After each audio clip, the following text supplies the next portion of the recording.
It's been a while since the last book I read by Keigo Higashino, but Elena recently read this book and recommended it to me, so I decided to give it a try.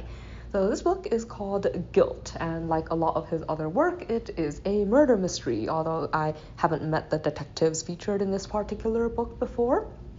So this case begins with the death of a prominent defense lawyer. Like the detectives assigned to the case start to look into his background and the people connected to him, but they find it really challenging to find anyone who would actually want to do him harm. Like as far as they can tell, like he has built a very solid reputation in trying to get the best outcomes like for the people he represents, and that kind of includes making sure that the settlements of cases are beneficial like for both sides. So there aren't really a lot of people who have like anything negative to say about him. And if anything, like it seems like he's a really upstanding citizen who's done a lot of very good work. But as they begin to explore like possible leads, this man comes forward and confesses to committing the crime, and it takes everyone by surprise because he doesn't actually seem to have any real relation at all to the guy he killed or says he killed. And not only does he confess to killing the defense lawyer, he confesses to killing another man, like in a different crime that occurred 30 years ago. Like that particular case was mostly famous for very negative things because the primary suspect committed suicide like after being taken into custody, and because of that, like a lot of the details of that particular case never came to light, and the police mostly just wanted to sweep the whole incident under the rug.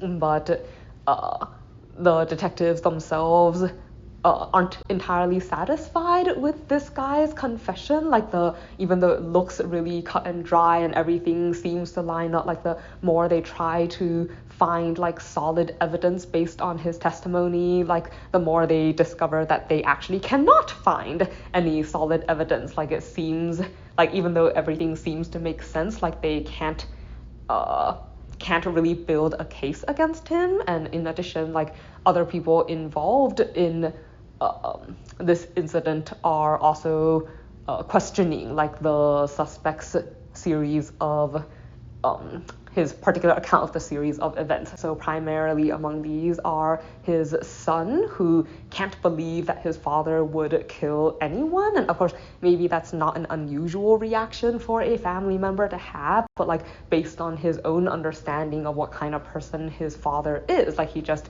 can't believe that he would have committed like not only one crime but two, and in this fashion. Like it's just not the kind of person he thinks his dad is. He doesn't want to believe it, and he understands that maybe he's kind of grasping at straws because of that, but at the same time he also really wants to know what the truth is and like to find a reason for himself so that he can kind of come to terms with what has happened.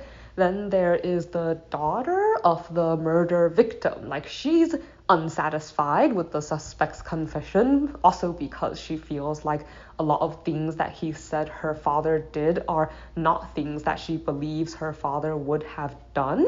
And if that's the case, then she wants to know like what his motivation is for telling these lies, and like like what exactly happened, like why her father is actually dead. So she is also really interested in finding out the truth, like wherever that takes her.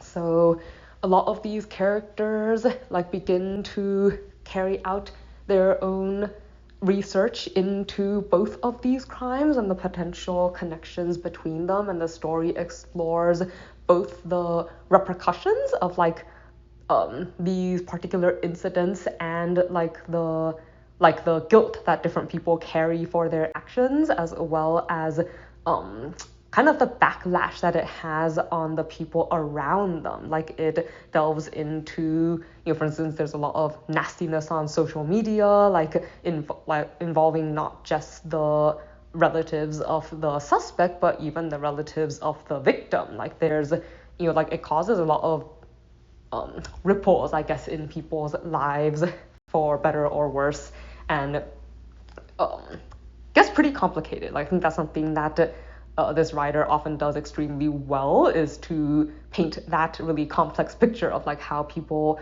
feel when something like this happens and how it changes like their perspectives on things and how emotions aren't always that straightforward. Like it's not always just about like wanting justice or whatever. Like it's, justice isn't an easy concept sometimes. Like you don't really know where blame goes because the sequence of events can be so complicated.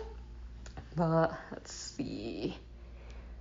Well, I guess that was something that I liked about this story. And also like I appreciated that compared to the last couple books I read by Higashino, I feel like this one ended on what I would consider a more positive note, like in a lot of ways. Like I think pretty much all the characters were able to find some sense of closure, like from these very unpleasant experiences. So like on the whole, even though I might not say it's an extremely happy ending, like on the whole, like it feels like you can see the light at the end of the tunnel, like that, their lives are going to get better from now on, like that they can all move on like in their own ways and move past like these tragedies.